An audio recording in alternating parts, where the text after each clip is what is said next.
नमस्कार मित्रांनो, मी तुमचा दीपक हजारे. आजच्या व्हिडिओमध्ये तुम्हाला एक महत्त्वाचा क्वेश्चन त्याचा आन्सर देणार आहे. कोणता क्वेश्चन म्हणजे गव्हर्नमेंट आणि प्रायव्हेट कॉलेजमध्ये काय फरक आहे, किंवा गव्हर्नमेंटमध्ये केल्यानंतर आणि प्रायव्हेटमध्ये केल्यानंतर आपला काय फायदा आहे आणि काय तोटा आहे. ह्या क्वेश्चनचा आन्सर मी आज तुम्हाला ह्या व्हिडिओमध्ये देणार आहे. तर तुम्ही लास्टपर्यंत माझा व्हिडिओ बघा, नक्कीच तुम्हाला फायदा भेटेल आणि तुम्हाला कॉलेज फिल करण्यासाठी, कॉलेज चॉईस करण्यासाठी नक्कीच तुम्हाला मदत होईल. आजचा टॉपिक 3 पॉईंटवर एक्सप्लेन करूया. पहिला पॉईंट असणार आहे कंपॅरिझन बिटवीन गव्हर्नमेंट आणि प्रायव्हेट कॉलेज, आणि दुसरा पॉईंट असणार आहे की गव्हर्नमेंट कॉलेज तोटे. पॉईंट म्हणजे तुमचं फ्युचर कसं असणार आहे जर तुम्ही गव्हर्नमेंट कॉलेजमधनं केलं किंवा प्रायव्हेट कॉलेजमधनं कोर्स कंप्लीट केला. तर चला तर मग व्हिडिओ स्टार्ट करूया. पहिला पॉईंट होता comparison between government and private college. तर गव्हर्नमेंट कॉलेजमध्ये सगळ्यात मोठा पॉईंट येतो फीजचा, की गव्हर्नमेंट कॉलेज आणि प्रायव्हेट कॉलेजमध्ये सगळ्यात बेसिक आणि मेजर जो फरक असतो तो फीजचा असतो. फीज म्हणजे गव्हर्नमेंट कॉलेजमध्ये जवळपास 50 ते 60,000 फीज असते आणि प्रायव्हेट कॉलेजमध्ये तीच फी 2 ते 5 लाखापर्यंत प्रायव्हेट कॉलेजला फी असते इन महाराष्ट्र. दुसरा पॉईंट येतो सीट अवेलेबिलिटीज. गव्हर्नमेंट कॉलेजमध्ये लिमिटेड सीट्स असतात आणि प्रायव्हेट कॉलेजमध्ये गव्हर्नमेंट कॉलेजपेक्षा जास्त सीट्स असतात. त्यामुळं गव्हर्नमेंट कॉलेजला कॉम्पिटिशन भरपूर असतं आणि प्रायव्हेट कॉलेजला कॉम्पिटिशन कमी असतं.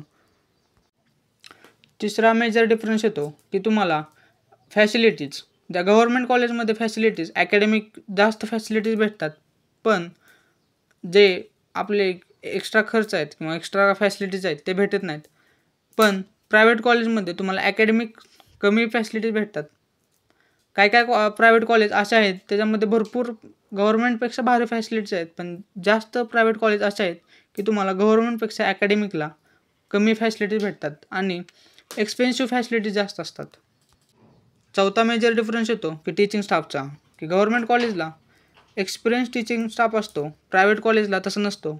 काय ठिकाणी असेल पण जास्तीत जास्त प्रायव्हेट कॉलेजला टीचिंग स्टाफ हा एक्सपिरियन्स नसतो, तो कॉन्ट्रॅक्ट बेसवर असतो आणि त्यामुळं तुम्हाला त्या लेवलचं एज्युकेशन भेटणार नाही प्रायव्हेट कॉलेजमध्ये, जे तुम्हाला गव्हर्नमेंट कॉलेजमध्ये इझिली भेटून जाईल. पाचवा आणि सगळ्यात महत्त्वाचा डिफरन्स तो आहे जो जॉब ऑपॉर्च्युनिटीज. तुम्हाला गव्हर्नमेंट कॉलेजमध्ये जॉब ऑपॉर्च्युनिटीज भरपूर आहेत, प्लस तुम्हाला गव्हर्नमेंट कॉलेजचे स्टुडंट म्हणून तुम्हाला जास्त प्रेफरन्स दिला जातो, तुमच्यावर जास्त ट्रस्ट केला जातो आणि तुम्हाला गव्हर्नमेंट हॉस्पिटलमध्ये जास्त ऑपॉर्च्युनिटीज दिल्या जातात as comparison to private colleges. पण प्रायव्हेट कॉलेजमध्ये असं नसतो की तुम्हाला गव्हर्नमेंट जर जॉब करायचा असेल तर तुम्हाला कमी प्रेफरन्स दिला जातो as comparison to government medical student. आणि BMSची जर विषय घ्यायचा म्हणलं तर BMSला इंटर्नशिप असते. प्रत्येक मेडिकल फील्डला 1 वर्ष इंटर्नशिप असते. तर तुम्हाला गव्हर्नमेंट कॉलेजमध्ये इंटर्नशिपला स्टिफंड दिला जातो.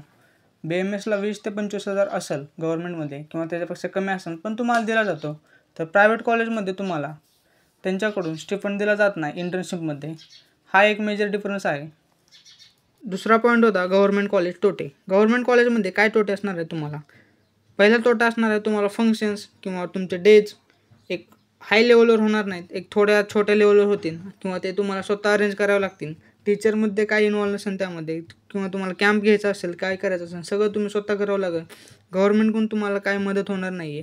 प्लस तुम्हाला डेज आणि फंक्शन्स थोडे कमी लेवलचे होणार आहेत. तुम्हाला हाय लेवलचं जसं प्रायव्हेट कॉलेजमध्ये फंक्शन होतात, जसं सेलिब्रिटी बोलवले जातात, तसं गव्हर्नमेंट कॉलेजमध्ये होत नाही आहे सहसा. एखाद्या कॉलेजमध्ये होत असेल, पण जास्त गव्हर्नमेंट कॉलेजमध्ये डेज फंक्शनला जास्त महत्त्व दिलं जात नाहीत. ॲकॅडमिक आणि एज्युकेशनला जास्त महत्त्व दिलं जाते. त्यामुळे तुम्हाला हा तोटा होणार आहे की डेज आणि फंक्शन थोडे कमी लेवल होणार आहेत. दुसरा तोटा म्हणजे की तुम्हाला जे एक्सपेन्सिव्ह फॅसिलिटीज आहेत, हॉस्टेल, मेस वगैरे थोडे कमी लेवलचे, म्हणजे की जसं हॉस्टेल थोडे एक्सपेन्सिव्ह भेटणार नाही, AC कूलर वगैरे असं भेटणार नाहीत. तुम्हाला गव्हर्नमेंट हॉस्टेल भेटणार आहे. आता बघूया ॲडमिशन प्रोसेस गव्हर्नमेंट कॉलेजमध्ये. सीट्स कमी असल्यामुळं कॉम्पिटिशन तर भरपूर भेटणार, त्यात काय विषय नाही, कॉम्पिटिशन भरपूर असणार आहे. गव्हर्नमेंट कॉलेज महाराष्ट्रामध्ये जवळपास 5 ते 6 गव्हर्नमेंट कॉलेज आहेत.